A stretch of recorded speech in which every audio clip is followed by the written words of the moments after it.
Bienvenidas y bienvenidos al podcast La Lotería de la Vida, reflexiones sobre ciudadanía y ética aplicada. Hoy vamos a hablar sobre la siguiente pregunta: ¿qué es el neoliberalismo y por qué está siendo cuestionado? El origen del término neoliberalismo es la economía neoclásica, es decir, es tomar la teoría del capitalismo y del liberalismo clásico y aplicarla en nuestros tiempos. Por eso, neoliberalismo. ¿Qué quiere decir? Es un modelo de desarrollo que se caracteriza por dos principios. Uno, la liberalización de los mercados, y otro, la privatización de los sectores de la economía, de casi todos los sectores de la economía. Voy a dar unos ejemplos sobre esto para que quede muy claro. ¿Qué es liberalización? Un tratado de libre comercio, como por ejemplo el NAFTA, que en español es TLCAN, el Tratado de Libre Comercio de América del Norte, o el Tratado de Libre Comercio de Colombia con Estados Unidos, son ejemplos de lo que significa la liberalización. Bajar los obstáculos para el comercio entre los países, bajar los aranceles, los impuestos, de tal manera que se propicie la importación, la exportación. Es lo que llamamos el libre comercio. Por otro lado, la privatización. ¿Qué significa la privatización? La privatización es cuando empresas estatales, empresas públicas, se venden y pasan a ser empresas privadas. En general, esto sucede en sectores completos de la economía, como las telecomunicaciones, la energía, las aerolíneas, los ferrocarriles en los lugares donde hay ferrocarriles, los bancos y el sistema financiero, incluso la salud, la educación, las pensiones. Es decir, se deja al mercado todo lo que se pueda. Hay unos ejemplos muy interesantes. Telecom en Colombia. La empresa estatal de telecomunicaciones fue privatizada en 2003. El Banco Cafetero, Gran Ahorrar. A nivel mundial, por ejemplo, en Gran Bretaña, British Telecom, British Airways, British Steel, Rail, Coal, es decir, acero, ferrocarriles, carbón. En Francia, también, France Telecom, que es las telecomunicaciones. Air France, la gran aerolínea francesa que todos conocemos. EDF, Electricidad de Francia. Más cerca de nuestro contexto, Argentina, la petrolera YPF, Yacimientos Petrolíferos, Aerolíneas Argentinas, también muy famosa, Entel, Telecomunicaciones, y los ferrocarriles argentinos. ¿Por qué sucede esto? Hay un contexto internacional que es muy interesante de entender. Las políticas neoliberales empezaron a ser aplicadas en el mundo sobre todo a finales de los años 1980, pero con mucha mayor fuerza a partir de 1990, sobre todo cuando terminó la Guerra Fría. Y ya voy a volver a esto. La implementación política fue también muy, muy interesante. En América Latina, en los años 80, se presentó lo que ahora llamamos la crisis de la deuda, cuando los distintos países de nuestra gran región empezaron a tener dificultades para pagar los intereses y la deuda externa en general. En 1982, Argentina y México se declararon en moratoria de pagos. Argentina y México son dos países muy grandes, muy importantes, y las grandes instituciones financieras internacionales, el Fondo Monetario Internacional y el Banco Mundial, tomaron la decisión de implementar un plan para solucionar esto, pero el plan requería que los países sanearan sus finanzas. Ese es el término que se utiliza hoy en día. Es decir, que los países atacaran las causas de lo que sucedió y en adelante pues pudieran cumplir con sus pagos al sistema financiero internacional.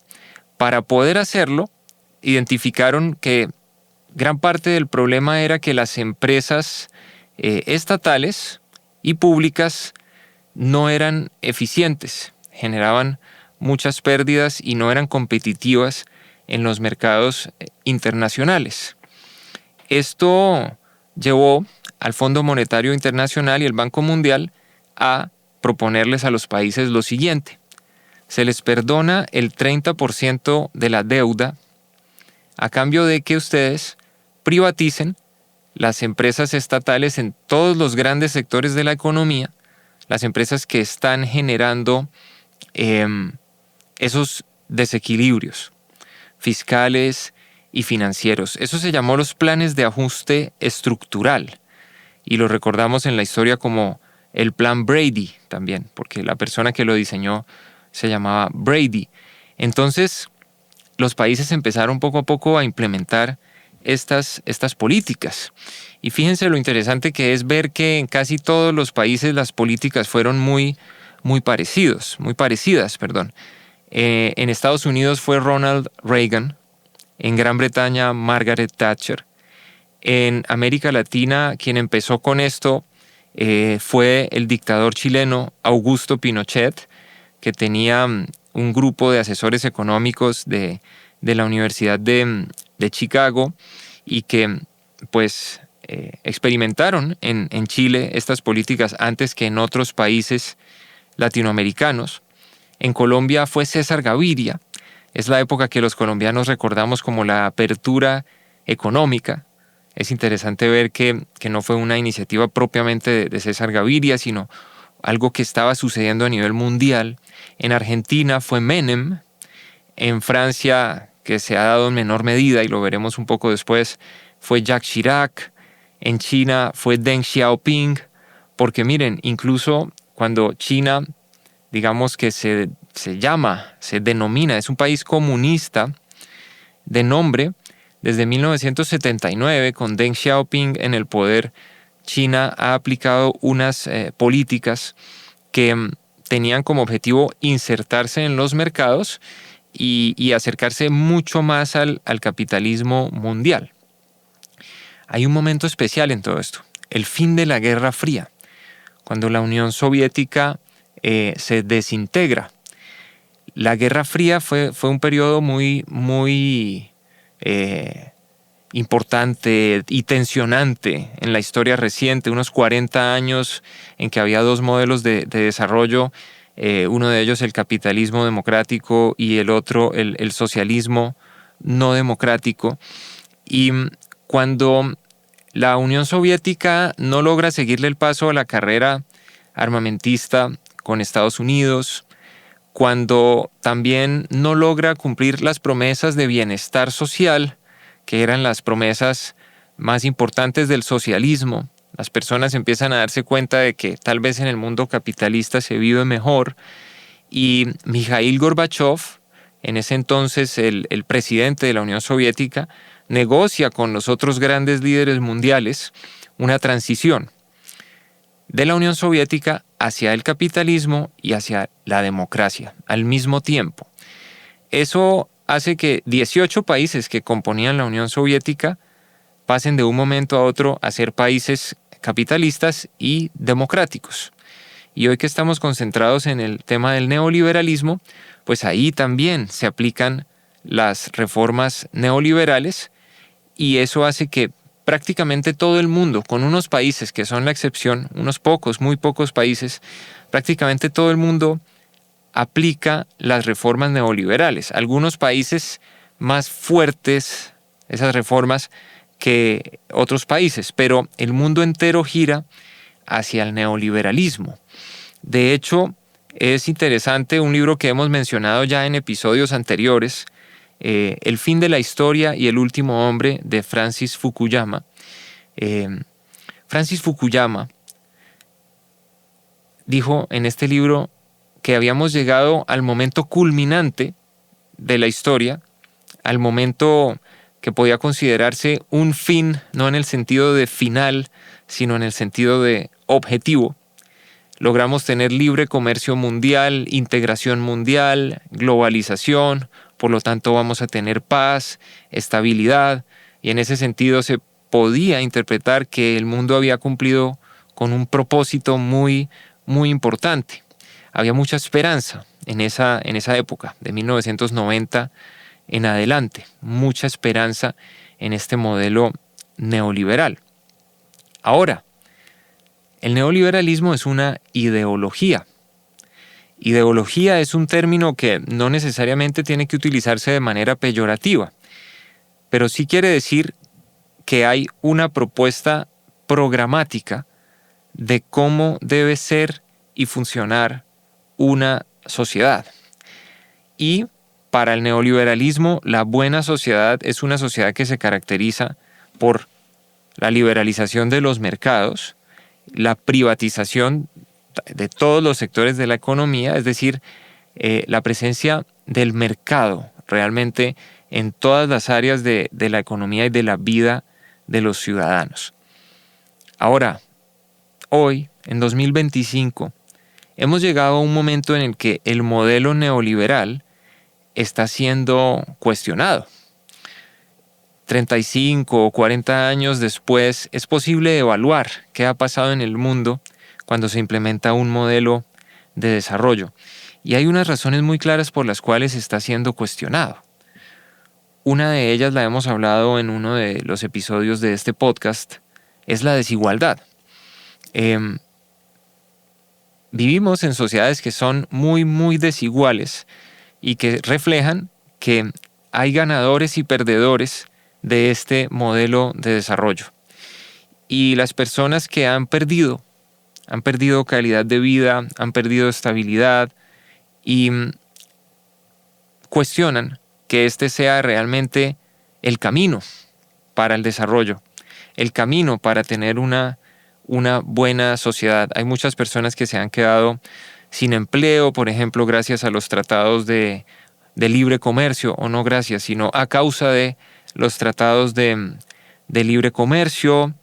Hay personas que han tenido que cerrar sus negocios, por ejemplo, pequeñas empresas que se ven de un momento a otro confrontadas con grandes empresas transnacionales. Esto pasa, por ejemplo, a nivel de las tiendas versus los grandes supermercados de cadena internacionales. Entonces, la desigualdad es una de las razones por las cuales se está cuestionando el modelo. En segundo lugar, la crisis ecológica. También hemos hablado en este podcast y seguiremos varias veces de la crisis ecológica generada por el modelo de desarrollo económico que hemos implementado. Hemos dicho varias veces que no es por la maldad humana, no es que tomemos la decisión de acabar el planeta, sino que los incentivos que aplican en el modelo neoliberal de desarrollo hacen que explotemos la naturaleza a un ritmo mucho más alto del que la naturaleza resiste.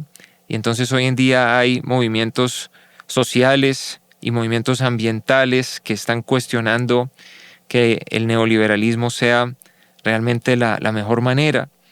Y quiero añadir a esto unas críticas que surgen de mi propia reflexión y la lectura de algunos textos. La siguiente es la mercantilización de la vida. La mercantilización de la vida quiere decir que hoy en día cada vez más todo lo que hacemos está mediado por una transacción económica. Es decir, hagan el intento de pasar un día en cualquier ciudad del mundo sin gastar algo de dinero. Hagan el intento de salir sin una tarjeta de crédito o débito o sin un poco de dinero en efectivo.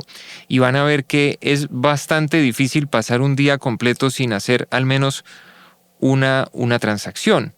Casi todas las áreas de la vida ahora están sujetas a las transacciones económicas.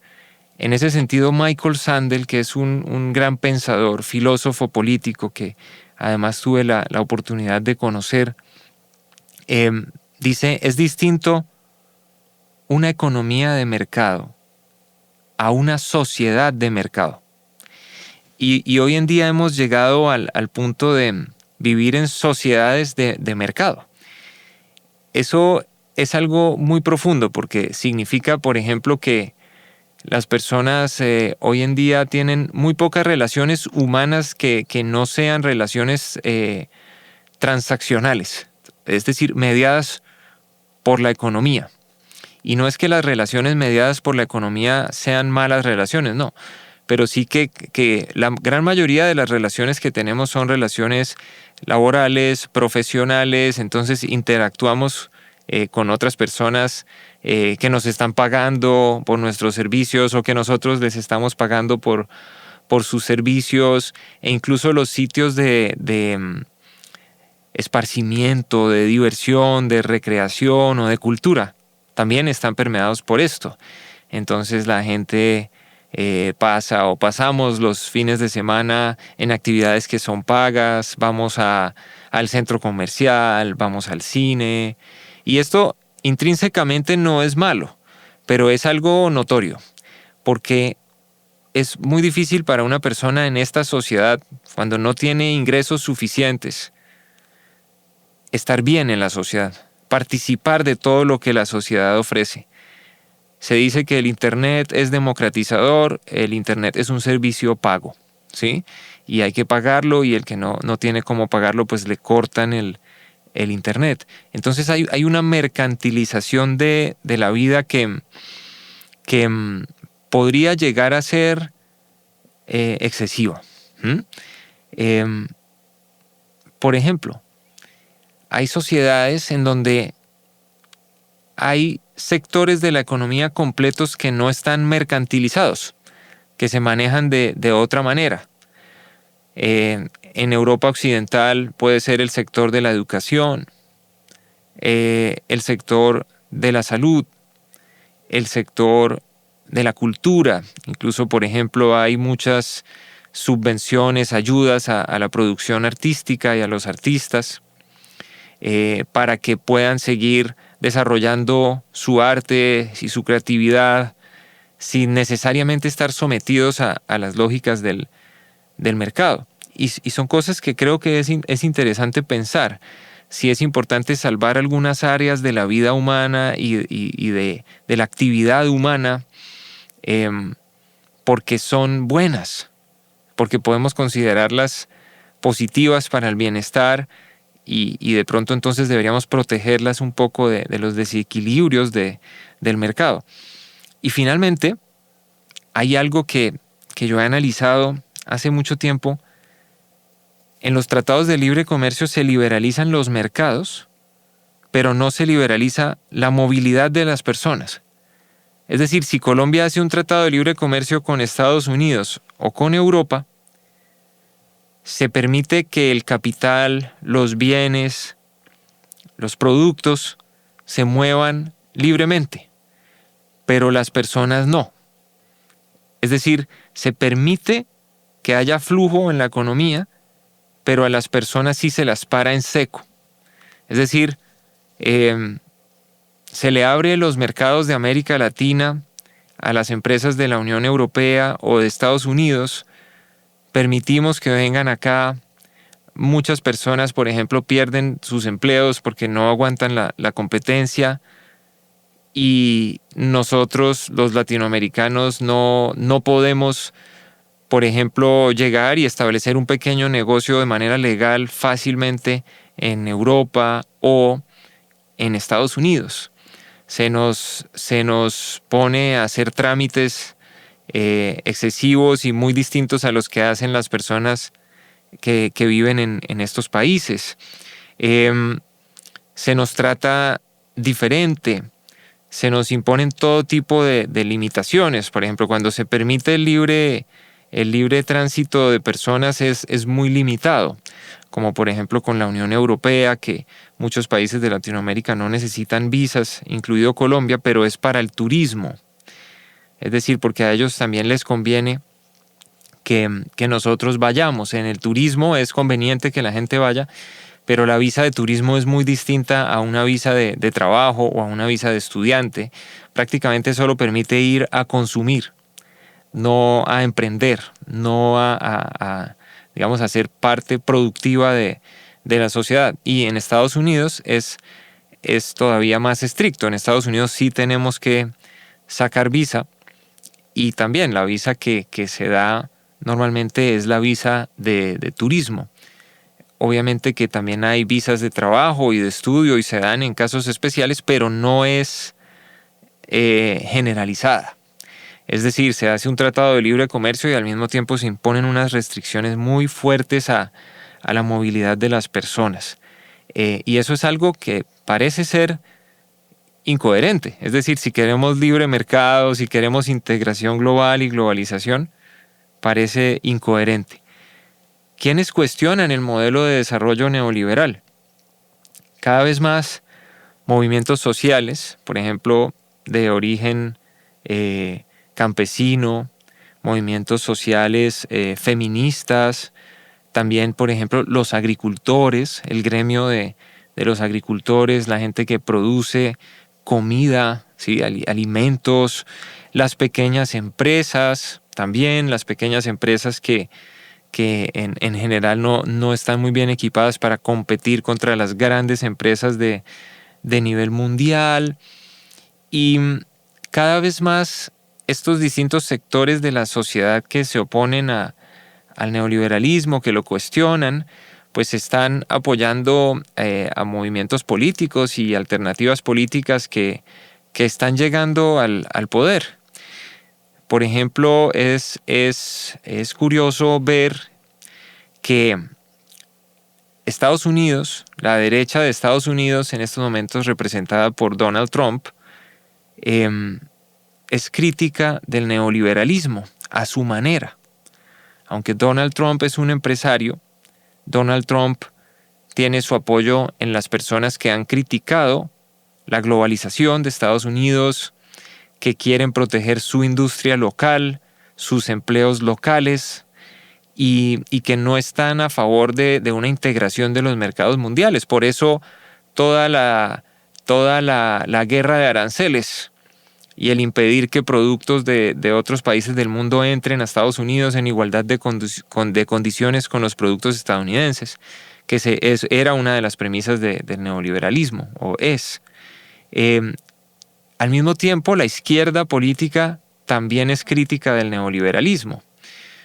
Por ejemplo, la izquierda francesa también está proponiendo bastantes limitaciones al libre mercado internacional, sobre todo para proteger a los productores locales. Curiosamente, son políticas que se parecen mucho a las políticas de la derecha francesa. Recuerden, por ejemplo, que hace pocos meses las protestas de los agricultores en Francia prácticamente habían detenido el país, y son protestas porque los productos internacionales de los mercados internacionales que entran a Francia gracias a los tratados de libre comercio, pues están haciéndole mucho daño a los pequeños productores. Y en Colombia, nuestro país, en Colombia la izquierda política es muy crítica del neoliberalismo. Cuando se dice que hay derechos que se deberían garantizar por fuera del mercado, el argumento que está de fondo es que no se debería dejar temas como la salud, la educación, el cuidado de la primera infancia, las pensiones, enteramente al mercado, sino que debería haber una participación pública para la protección social. Entonces, fíjense ustedes que tanto la derecha como la izquierda son críticas del neoliberalismo. Podemos concluir este episodio con la siguiente idea. El neoliberalismo fue el modelo de desarrollo dominante y tiene algunas cosas buenas. El neoliberalismo propició un crecimiento económico muy fuerte en los últimos 35 o 40 años, desarrollo de la tecnología, muchas cosas buenas, pero al mismo tiempo generó desequilibrios sociales, ambientales, económicos, que han generado mucha insatisfacción social. Por eso, hoy está en cuestionamiento, y la filosofía política, la ética aplicada, pues tienen la misión también de pensar cuál es el mejor modelo de desarrollo, cómo podemos mejorar lo que tenemos, cómo podemos corregir los errores que hemos cometido. Bueno, me despido. Muchas gracias por escucharnos y hasta la próxima.